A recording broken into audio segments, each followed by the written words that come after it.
This is the most common conversation I have with my customers. Let's see if I can condense it to under 2 minutes.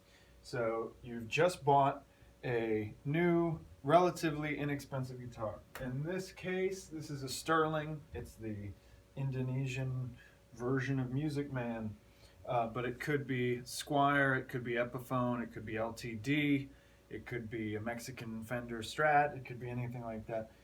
So, you bring it to me. I adjust everything to have the appropriate amount of neck relief and the appropriate radius here, bring those down, maybe shave away a little material from these nut slots, and then here we go.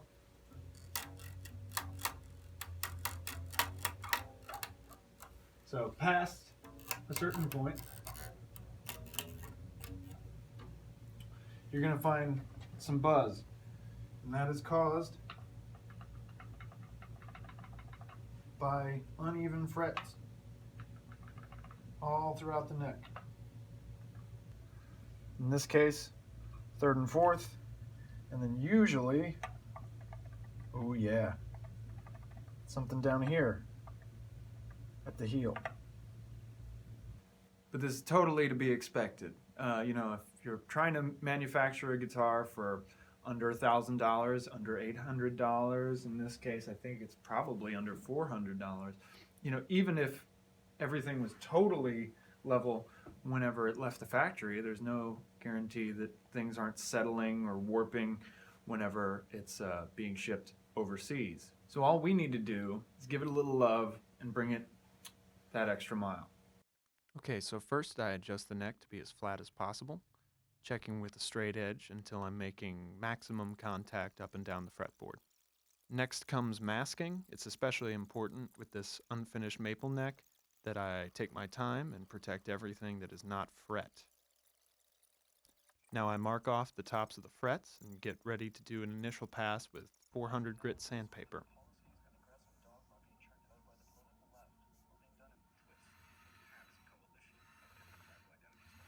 I'm taking care to stay parallel to the center line, and I'm stopping intermittently just to make sure I'm removing only as much material as is absolutely necessary.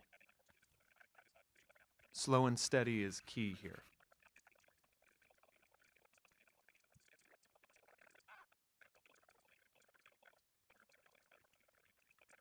Now that I'm confident that I have a level plane across the neck, I'm really only halfway done. I also need to put a slight taper on the high frets starting at the body joint. And now I remark all the frets at the heel and move on to the ASMR section of the process.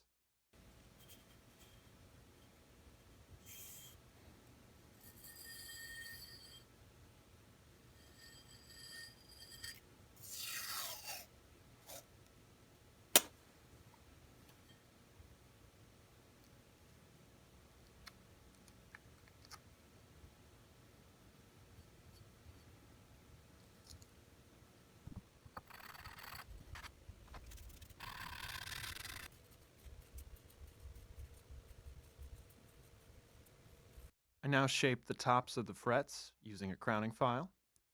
I'm wearing a mask for this part, and I probably should have been for the initial leveling.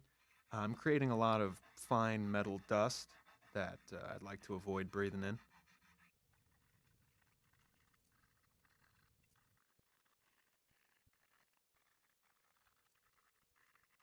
Next comes the polishing process. I'm working through 11 different grits of abrasive in alternating directions, taking care to count the passes on every fret to make sure that everything stays level. After sandpaper comes steel wool, polishing compound with a Dremel, and finally a hand buff.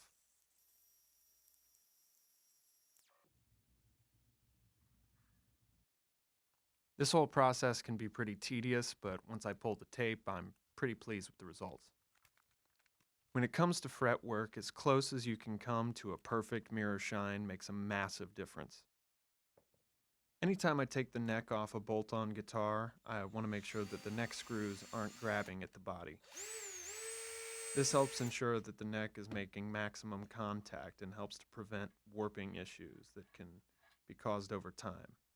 Now that everything's been reassembled, I do some setup work at the neck and the saddles before moving on to the nut.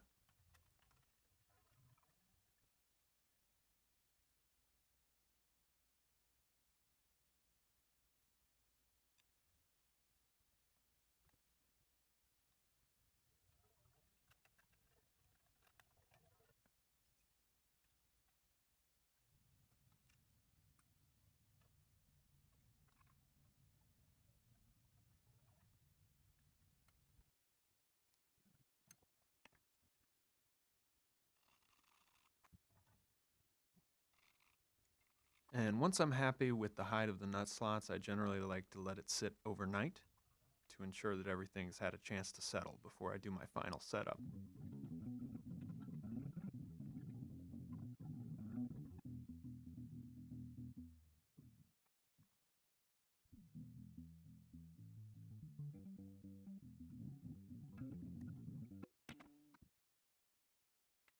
Finally, once I've got everything dialed in, I take all the relevant measurements on my little homework sheet.